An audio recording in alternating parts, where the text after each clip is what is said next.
Going on, Falcon fan? This your boy Ricondo. Come back at you with another video. So today we're gonna go over some Atlanta Falcon news, some roster moves that they made today. Then we're gonna talk about, did the Falcons do enough to address the wide receiver issues that they had this offseason. So guys, before we do that, if you have not already, go ahead and subscribe to the channel. Please hit the notification bell so I know you drop another video. Go ahead and hit the like button so I know you guys like to hear what I talk about. Then please share my video throughout the YouTube universe so more people come in and hear me talk about these Atlanta Falcons. So like I said, we're going to go over a quick little news today. The Atlanta Falcons went ahead and signed linebacker Nick Kowalski. We already knew about that, but he actually put pen to paper today. So he's officially a part of the Atlanta Falcons. They also brought in undrafted free agent Trey Webb, cornerback, defensive back, safety. Safety going to actually be able to make the squad. Of course, you know that defensive back room is already loaded. It's a lot of players out there, but at least he can try to make the practice squad. Could he push himself into the 53 as well. We also signed Tucker Fisk, tight end / defensive end. It's a big boy, 6'4", 287 pounds. So, and another tight end to the tight end room could definitely be looked at as a blocker. It's going to be interesting to see where they're going to actually use him at. Look like he's going to be tight end because they did let another future contract guy that they had on the roster let him go today. So pretty much probably going to actually put Tucker at tight end into that tight end room. And then the one of the interesting signings the Falcons signed today was Geronimo Allison, veteran receivers who actually played in the league 5 years. Played in 49 games, 1,057 catches over that span. He got 3 touchdowns. Played 4 years with the Green Bay Packers, and then he played with the Detroit Lions. Actually sat out for the COVID year, came back in 2021, but only played in like 3 games, no catches. So it's going to be interesting to see what Geronimo Allison is going to be able to bring. Which, guys, actually bring us into our topic today. And the question is, did the Falcons actually do enough this offseason to address the wide receiver issue that we had last year and this offseason? So, guys, as you all know, of course, Julio Jones traded early last year.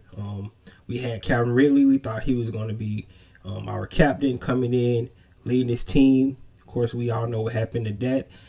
He actually had mental breakdown, or whatever you guys want to call it. He after week 5, he did not play anymore in the season. Then coming to this season, he actually got suspended for a whole year. So our wide receiver room, to say the least, was probably the worst wide receiver room in the NFL beginning of this offseason. All right, just talk about some of the receivers they had last year.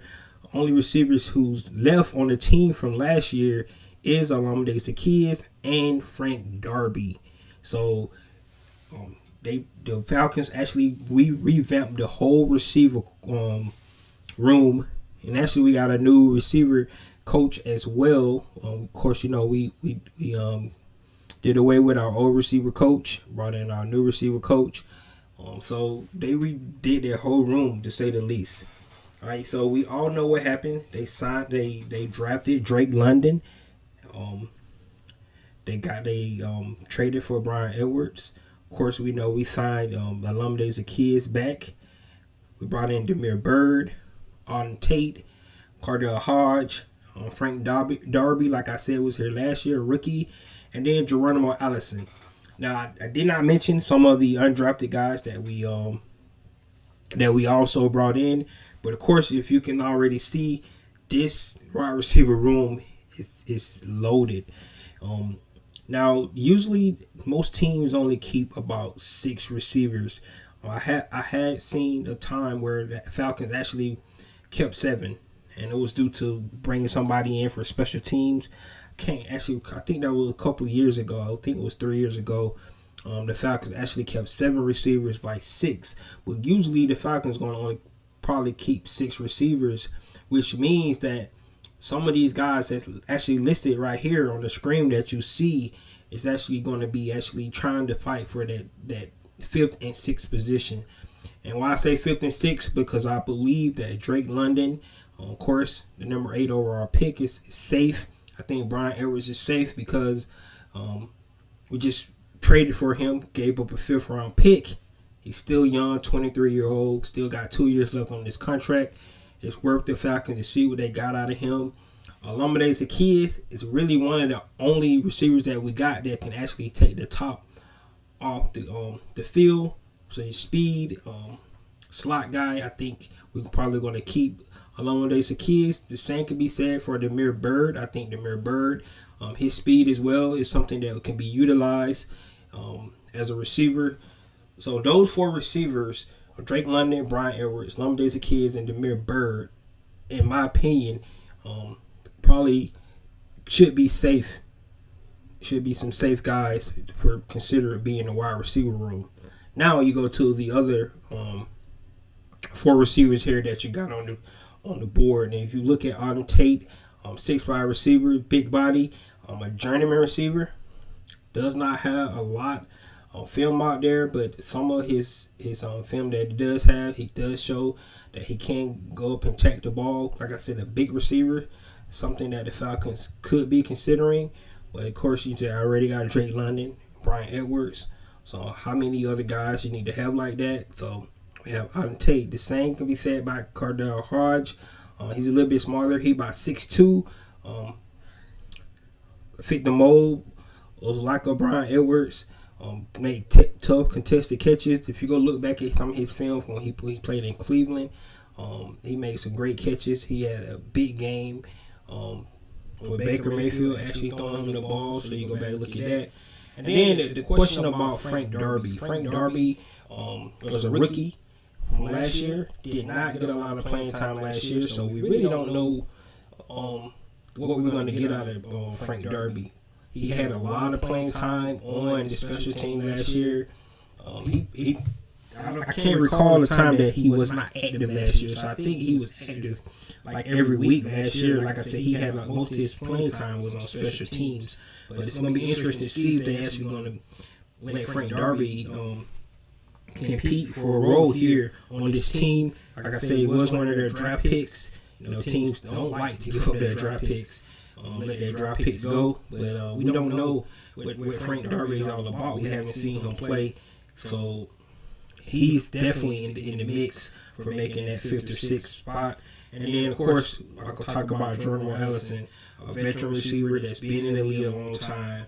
Another 6'3" receiver, has a lot of experience. Like I said, he's been in the league about 6 years. So all these receivers we got, interesting to see. Just great competition. And then, like I said, I don't want to leave out the undrafted guys that we picked up as well. Those guys can definitely come in and actually make a statement against any of these guys that you see. Some of these guys, like I said, are journeymen anyway. So a lot of these guys' place are not solidified as a spot on this team. So in my opinion, I think the 5th and 6th spot is open for the Atlanta Falcons. So all those 4 guys at the bottom, plus those undrafted guys. I didn't talk about Austin Trimble, who was here last year as well, who made the practice squad last year. Remember, he was turning head in training camp last year.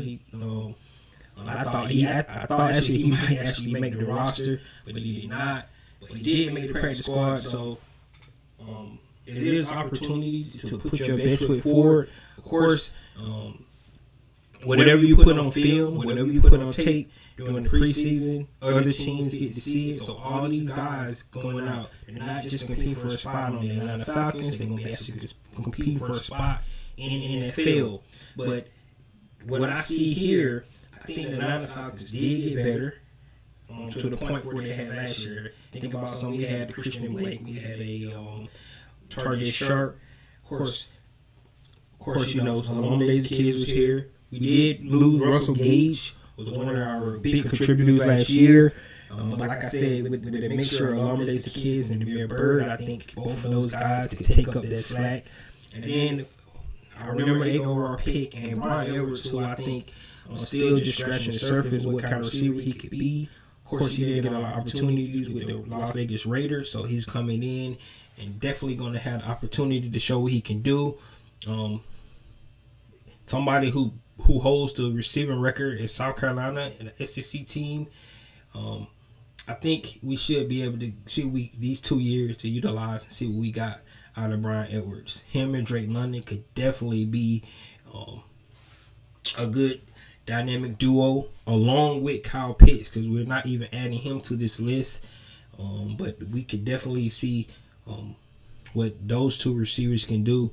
And then don't forget, we still have Calvin Ridley on this team. So next year, Calvin Ridley still could be part of the squad. We don't know what they're going to decide to do with Calvin Ridley. Of course, we think they had a trade possibly for him early before the gambling thing. So maybe they was going to trade him, maybe they wasn't. But we got to remember how dynamic Calvin Ridley is as well. So if Drake London and Brian Edwards can pan out and we could bring Calvin Ridley back, I think our wide receiver core would be pretty good next year, considering where we was to start of last season, the end of last season, and start of this season. So really, guys, I'm just interested to see what you guys think. Do you think that we actually improved our receiver core? Do they need to go out and get another big name receiver that's still out there in the market? Of course, there's no big name guys. I think one of the biggest issues that we was talking about was somebody to be able, like I said, to stretch the field. And like I said, I think Demir Bird and I think Alumni Kids can do that. If you go back and look at their tape, Demir Bird is a burner, been in the league a while, has a lot of experience. Alumni Kids, most of his plays are deep passes. If you go back and look at some of his catches that he has had in the NFL. So I think both of those guys definitely can be able to do that. And then our guys who be able to move the stick are Drake London and Brian Edwards. And just depending on these other 4 guys, Arden Tate, Cardell Hodge, Frank Darby, and Geronimo Allison. I would like to think that Frank Darby might have a leg up, because, like I said, because he was a draft pick.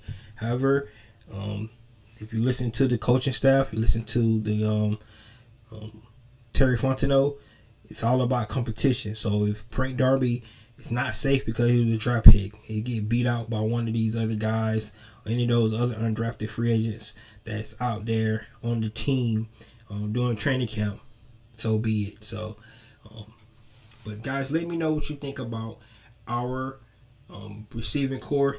Is it much improved, or do we still have a lot of unknowns, or can we definitely go out and actually sign another big name receiver that may be out there? Can't really think of anybody that's out there right now. Of course, Julio's still out there. But other than him, I can't think of anybody else. So, guys, if you think somebody we can add to this receiver core to make it better, let me know. But as it stands today, I'm penciling in 4 guys, and I think the last 2 spots it's going to be up for grabs between these 4 at the bottom here and those undrafted guys that's actually on the squad as well. So, guys, let me know what you think about our receiver core. Did it get better? Did it get worse? Or is it still much the same? And this is your boy Ricondo. Come back at you with another video. Peace.